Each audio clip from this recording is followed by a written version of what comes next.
our politicians they have wounded democracy mortally. In less than 9 months, on January 16, 2027, these politicians are Mephistophelian and Machiavellian. Nigerians will head to the polls to elect the next president. You might think your vote on that is all that matters, but what if the real decisions are already being shaped right now in 2026? Across Nigeria, a major political shift is unfolding. Since the return to democracy in 1999, no single party has held this much influence across multiple levels of government at the same time. The ruling All Progressive Congress, APC, currently controls the presidency and holds significant influence in the National Assembly, as well as in many state governments. At the same time, opposition parties are dealing with internal divisions, defections, and legal disputes. This raises an important question.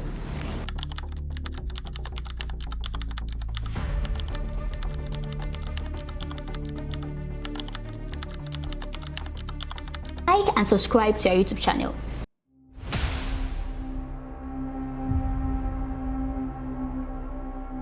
That Nigeria, before our own eyes, is being destroyed by forces who claimed to have fought for democracy through Nadeko at some point.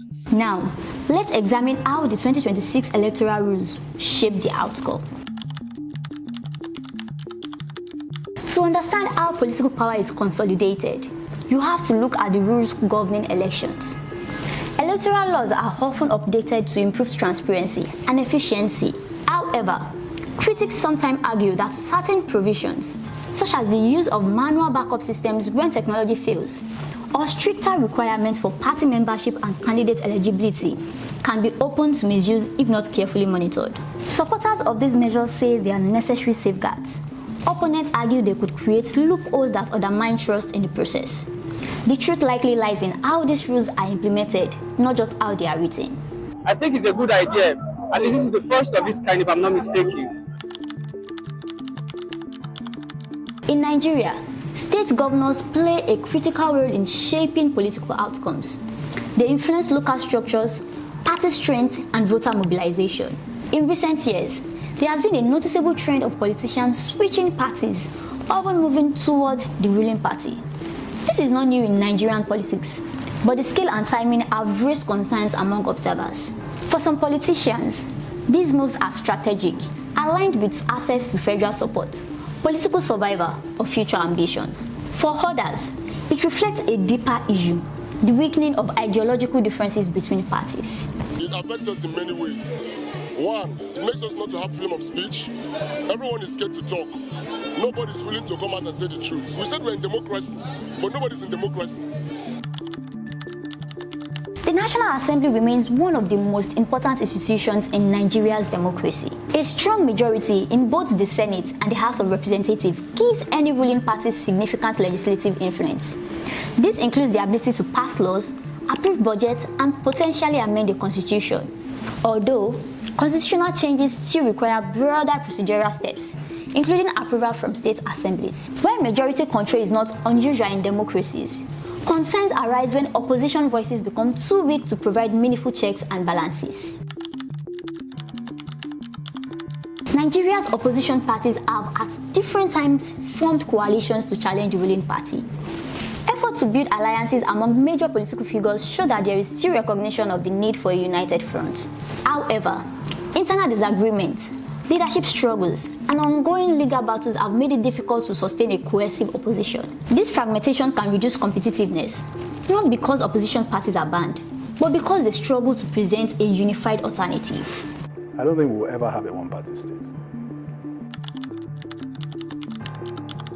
Across Africa, there are examples of dominant party systems where elections still take place, but political competition is limited.